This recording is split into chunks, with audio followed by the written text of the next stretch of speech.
Hello, everybody. Today we are talking about William Wordsworth, the first poet of the Romantic Age, and we will analyze the most important features of his poetics. He was born in 1770 in Cumberland, in the Lake District, where he spent his childhood in contact with nature. Later, he studied at Cambridge and took a degree in 1791. He was very interested in the development of the French Revolution, and he started being attracted by the new democratic ideas. So in the first years of his career, he was really a supporter of the French Revolution. Later, in 1795, he met Samuel Taylor Coleridge, and together with him, he developed lyrical ballads, which are considered the manifesto of English Romanticism. The lyrical ballads were preceded by a long preface written by Wordsworth, and this preface contains the most important ideas of the new movement, of the Romantic movement. What is important of the lyrical ballads is that they address to a new reading public. According to Wordsworth, poetry should be based on realism, and it should address to ordinary people, and for this reason it should take inspiration from everyday life. So, according to William Wordsworth, all poetry should avoid artificial poetic diction, while on the other side, Coleridge's poetry was mainly based on the idea of the supernatural. Imagination is one of the key words of the new collection of poetry, which was based on incidents and situations taken from common life and related, and all these incidents and situations are described using imagination. Imagination is what differs from everyday poetry, is the faculty of the real poet. According to Wordsworth, poetry should be the spontaneous overflow of powerful feelings. The poet describes natural and simple life of humble people, so he loves rustic life, he loves nature, and he describes all the elements of nature with realism. All his emotions are recollected in tranquility. With this expression, we mean that everything is collected, is recorded by the poet later, and all his feelings are what we consider is memory. Through imagination, the poet is able to modify what he watches, what he sees, and to present all what he sees in an unusual way. Imagination is the faculty of the poet who can see what is ordinary and can describe it with his soul, which is not so ordinary.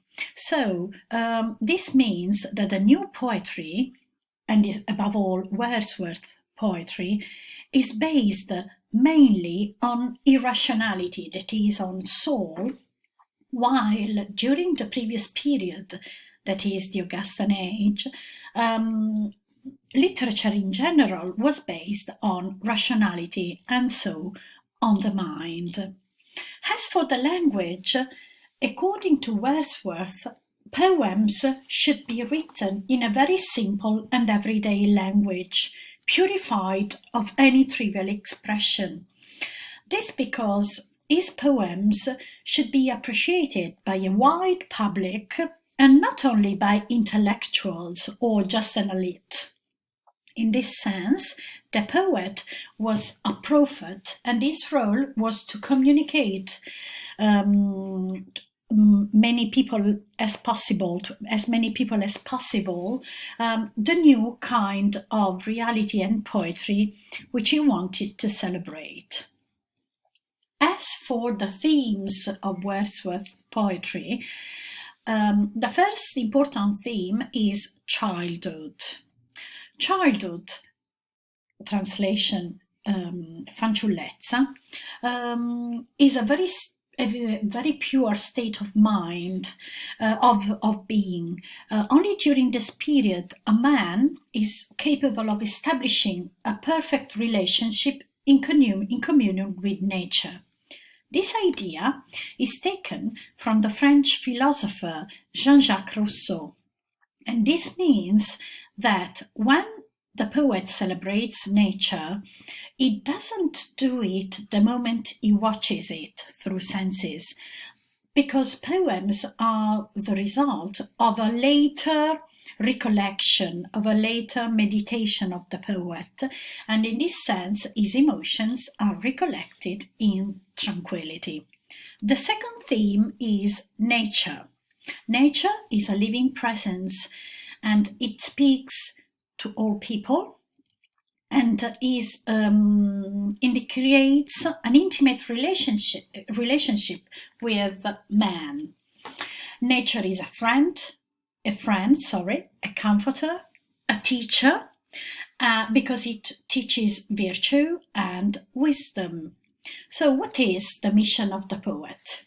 The poet is a prophet, is a man speaking to other men, is a man speaking to the souls of other men, and he speaks about the inner quality of nature. Nature causes joy.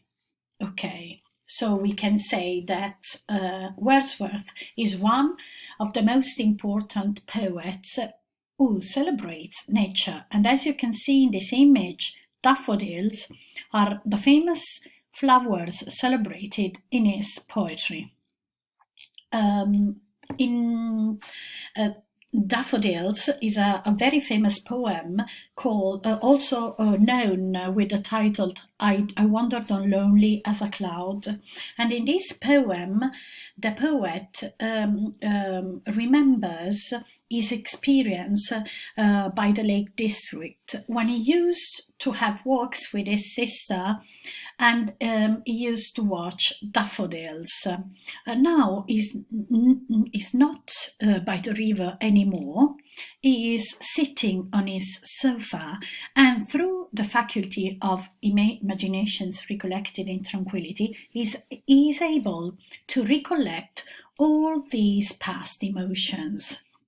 So, as we can see in this very delightful poem, in the first three stanzas, the poet refers to nature and to the effects of nature on the poet, while in the final fourth stanza, he realizes and he explains to the reader that he is not by the river.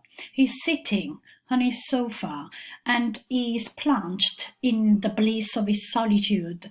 And it's in this state that he is able to dance with daffodils. So daffodils are a sort of means which represents his emotions recollected in tranquility.